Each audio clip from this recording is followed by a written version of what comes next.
À mon avis, ça va être le livre phénomène, les enfants. Là, alors déjà tous les autres bouquins dont je vous ai parlé, les gens se les battaient pendant mon été, parce que je vous dis pas, il faut que je les planque, parce que...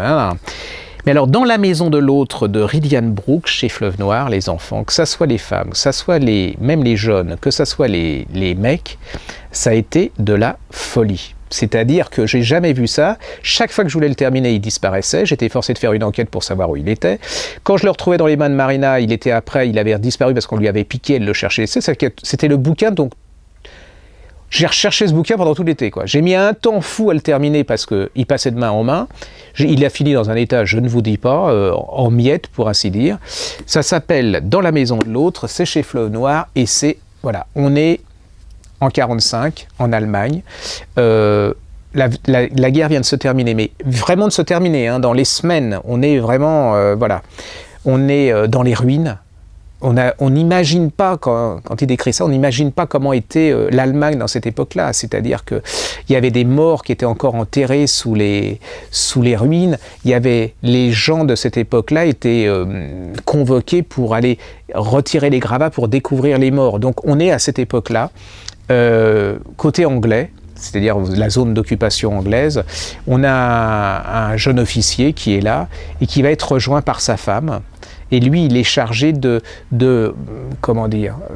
remettre en contact les Alliés avec les Allemands, de faire en sorte que l'après-guerre se passe plus ou moins bien.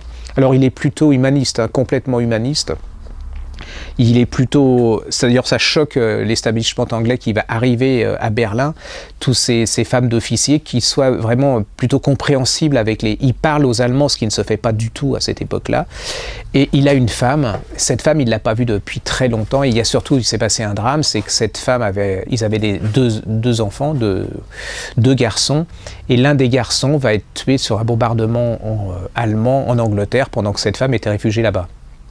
Elle en veut énormément, mais énormément aux Allemands. C'est vraiment une haine, elle a un mépris. Et il va se passer une chose, c'est qu'elle va être obligée de débarquer pour revoir son mari. Déjà, il y a cette peur de ne plus s'aimer. Ça fait près de 2 ans qu'ils ne se sont pas vus.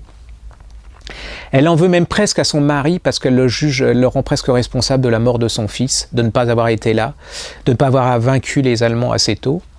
Et qu'est-ce qui va se passer? C'est que le haut commandement va donner comme maison à ce couple anglais, une des plus belles maisons de la banlieue, qui est détenue par un richissime, mais vraiment richissime allemand, qui était un richissime allemand. Et cette maison est extraordinaire. Et le père, enfin l'officier, le mari, décide que cet Allemand restera dans la maison, c'est ce que c'est aussi un peu sa maison, c'est son côté humaniste, et cet Allemand a une fille. Et vous allez avoir les rapports entre ce type qui est hyper éduqué, qui a des toiles de léger, de maître ultra moderne dans cette maison qui est absolument merveilleuse. Il a lui aussi eu un drame, c'est que sa femme a disparu pendant la guerre, et c'est l'antagonisme entre cette femme d'officier et puis cet homme, c'est une espèce de haine-amour, c'est-à-dire qu'elle est fascinée par cet homme mais elle le hait aussi.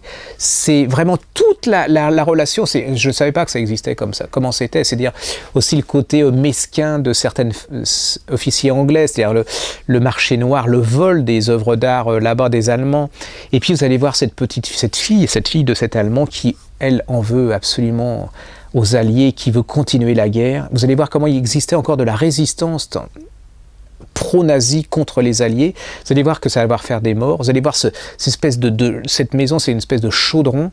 Vous allez voir, c'est absolument fabuleux. Alors quand je vous le dis comme ça n'a pas l'air très très gai. D'ailleurs, c'est pas non plus, on va pas lancer des confettis, mais ça se lit comme une énorme saga, comme une grande saga familiale. Comment ça se rend compte que c'est une époque. Moi, j'ai découvert cette époque complètement avec cette espèce de Alors voilà, c'est les morts qui sont là, ils ont pas à manger. Comment les Anglais, même les Anglais n'ont pas forcément beaucoup à manger alors qu'ils veulent faire croire le contraire. Il y a cette arrogance anglaise, cette espèce de vengeance, cette espèce de haine, ces Allemands qui ont aussi une haine pour les Anglais. Enfin, c'est extraordinaire. Puis il y a cet humanisme qui est autour parce que ce sont des êtres humains. Comment l'amour peut naître de la haine aussi. C'est fabuleux. C'est à la fois un roman de détente, un roman historique, un roman philosophique, un roman politique et voilà, ça s'appelle Dans la maison de l'autre de Ridian Brooks, c'est un chef-d'œuvre. Enfin, Je ne sais pas si c'est un chef-d'œuvre, mais en tout cas, c'est quelque chose qui vous fait réfléchir et qui m'a beaucoup ému.